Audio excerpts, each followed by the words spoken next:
거대 양당이 거물급 인사들을 충북에 잇따라 투입하면서 막판 선거전이 달아오르고 있습니다. 선거 사무원들이 최저임금도 안 되는 일당을 받고 있습니다. 26년째 그대로인 법정 수당이 문제입니다. 배달 수수료 논란이 가열되면서 충북에서도 제천시가 첫 배달 공공앱 개발에 나섰습니다. 여러분 안녕하십니까? 계속해서 충북 지역 뉴스입니다. 거대 양당의 막판 구애가 동시에 충북으로 쏠리고 있습니다. 충북 지역구 의석을 절반씩 양분한 더불어민주당과 미래통합당은 이번 역시 접전을 예견하며 막바지 강행군에 들어갔습니다. 심충만 기자입니다. 본인 선거도 치러야 할 더불어민주당 이인영 원내대표가 충북 유색길에 올랐습니다.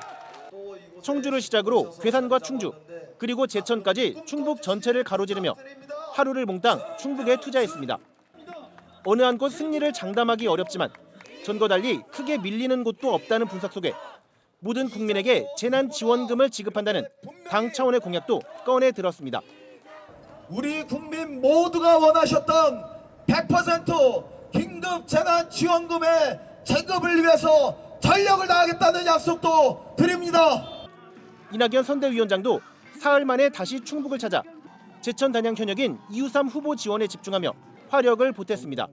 개의원 300명 가운데 지독하게 지역만 챙기는 의원 3명만 꼽으라 그러면 그 안에 들어갈 분이 이우삼 의원입니다. 미래통합당은 김종일 총괄 선대위원장을 중심으로 중앙당 새몰이 경쟁에 맞불을 놨습니다. 김 위원장 역시 반나절 만에 제천과 충주를 거쳐 청주까지 숨가쁜 일정으로 부지런히 눈도장을 찍었습니다. 특히 오랜 시간 과반 의석을 내준 청주에선 현 정부 심판론을 거듭 강조한 뒤 투표하는 방법까지 상세하게 설명하며 한 표 한 표의 절박한 심정을 드러냈습니다. 8길이만한 투표용지가 하나 있어요. 그 투표용지를 받으시면은 미래라는 말만 보시고 반드시 두 번째 칸을 찍으십시오. 미래통합당은 선거를 앞둔 내일 21대 총선의 마지막 호소문을 발표하는 등 정당마다 마지막 하루 총력전을 벌인 뒤 국민의 선택을 기다립니다. MBC 뉴스 심충만입니다. 모 후보 선거 캠프 관계자와 운동원 6명이 불법 호별 방문 등의 혐의로 검찰에 고발됐습니다. 충북 선거관리위원회는 선거 구민의 집을 방문해 지지를 호소하는 등 불법 선거운동을 했거나 지시한 혐의로 모 후보 측 캠프 관계자와 운동원 6명을 공직선거법 위반 혐의로 고발했습니다. 충북 선거관리위원회는 또 특정 후보 선거사무소 앞에서 해당 후보를 반대하는 현수막과 피켓을 게시하고 확성장치를 이용해 성명서를 발표한 모 단체 관계자 2명도 검찰에 고발했습니다. 선거 유세하면 정당과 후보의 지지를 호소하며 맹활약하는 조연, 선거 사무원들을 빼놓을 수 없죠. 하지만 하루 종일 일해도 받을 수 있는 최대치가 7만 원이라 열정페이라는 말까지 나오고 있지만 이번 선거에서도 관련법 개정은 이루어지지 않았습니다. 정재영 기자입니다. 선거 사무원들의 일과는 아침 출근길 유세부터 시작됩니다. 손팻말을 흔들거나 모르는 사람에게 연신 고개를 숙이며 후보에 대한 지지를 호소해야 합니다. 이런 일정이 하루에도 수차례. 종일 꼿꼿이 서서 먼지를 뒤집어 쓰다 보면 온몸에 성한 곳이 없습니다. 목이 좀 칼칼하고 또 코에 마스크를 했지만 코 먼지 이제 막 정말 휴지를 하면 까맣게 나온다거나 다리가 부어서 올리지도 못하고 앉지도 못한. 시선을 끌기 위해 한낮 더위에 전신 인형 옷을 입는가 하면 율동을 익혀 사람들 앞에서 춤도 추고 유세가 없을 땐 거리에 나가 쓰레기도 주워야 합니다. 일정과 일정 사이 틈틈이 쉬는 시간이 있긴 하지만 저녁 유세가 끝날 때까지 하루의 대부분을 밖에 머무는 사무원들도 적지 않습니다. 중요한 일이 있으면 굳이 이 일을 돈을 보고는 못하죠.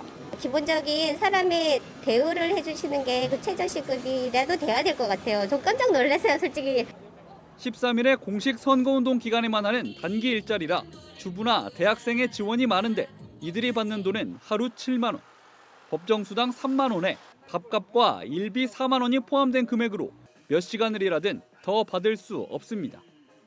하루 8시간을 지킨다고 해도 일반 노동자와 달리 하루치 주휴 수당이 나오지 않기 때문에 이 경우 최저임금에도 못 미치는 수준입니다. 최저시급이 8배 가까이 오르는 사이 법정 수당 3만 원은 무려 26년 동안 묶여 있었던 건데 여기서 고용보험료의 절반도 떼야 합니다. 코로나19 때문에 공채가 많이 안 뜨잖아요. 그래가지고 알바 겸사겸사 하고 있습니다. 최저시급을 못 미치는 비용이긴 한데 그런 열정페이가 좀 많이 들어가고 선거사무원에 대한 수당과 실비는 최저임금법 적용 대상이 아니라는 게 대법원의 판단.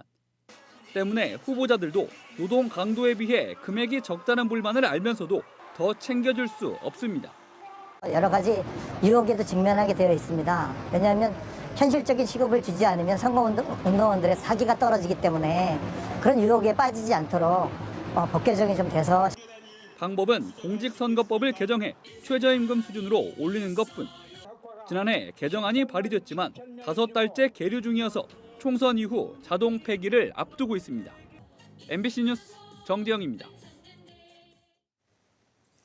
4.15 총선에서 코로나19 자가격리자 가운데 당일 무증상자에 한해 오후 6시 이후 투표가 이루어집니다.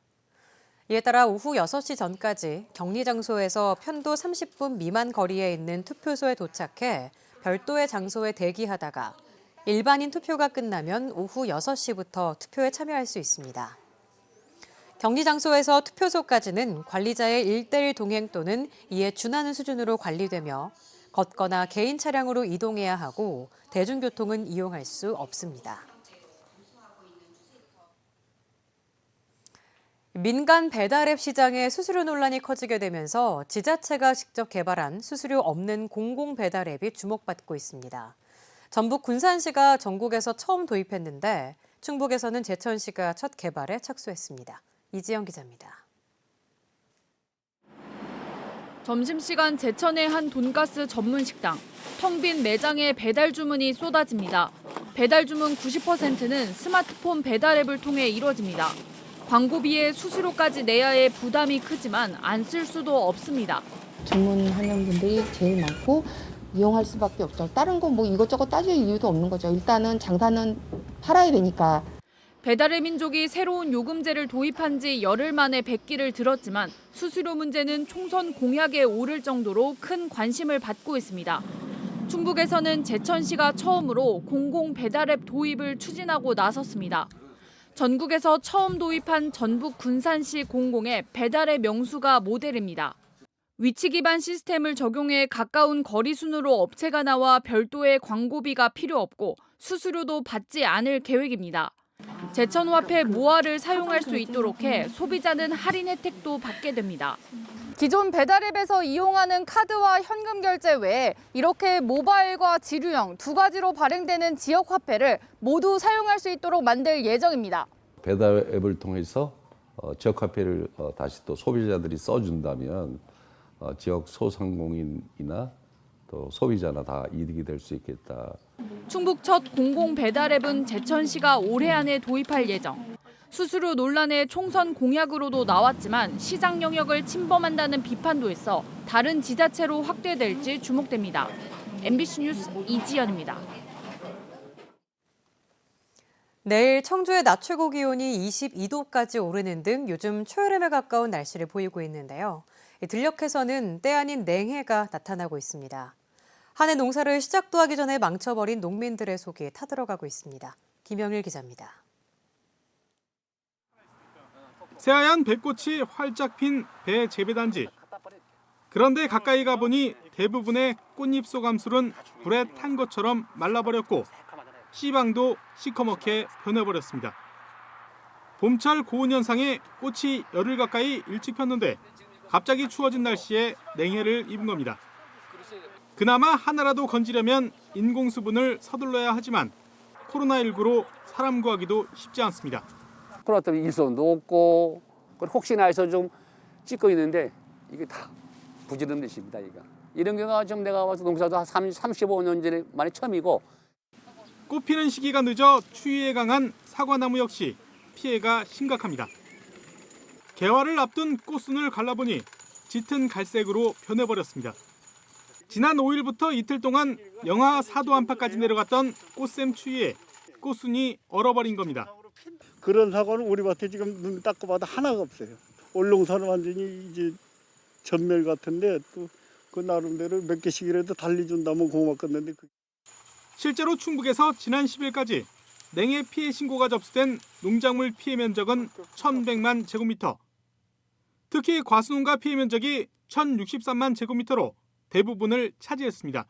냉해를 받은 나무의 경우는 힘이 많이 떨어져 있기 때문에 내년도에 착과하는 데 문제가 될 수 있으니까 나무에 원기를 보충해 주시는 거라고. 코로나19 여파로 인한 인력난에 종잡을 수 없는 봄철 날씨까지 겹치면서 농가들의 시름이 깊어지고 있습니다. MBC 뉴스 김영일입니다. 2번 이중투표를 하려고 시도한 한 유권자가 검찰에 고발됐습니다. 충청북도 선거관리위원회는 지난 10일 제천에서 한 차례 투표를 마친 뒤 곧바로 또 다른 투표소로 이동해 이중투표를 하려다 적발된 A씨를 검찰에 고발했다고 밝혔습니다. 공직선거법상 사위투표죄는 5년 이하의 징역이나 1,000만 원 이하의 벌금형에 해당하는 범죄입니다. 미국 뉴욕을 방문한 뒤 코로나19 확진 판정을 받은 증평군 60살 여성이 18일 만에 완치해 퇴원하면서 충북의 완치자가 31명으로 늘었습니다. 충북 지역 뉴스였습니다. 고맙습니다.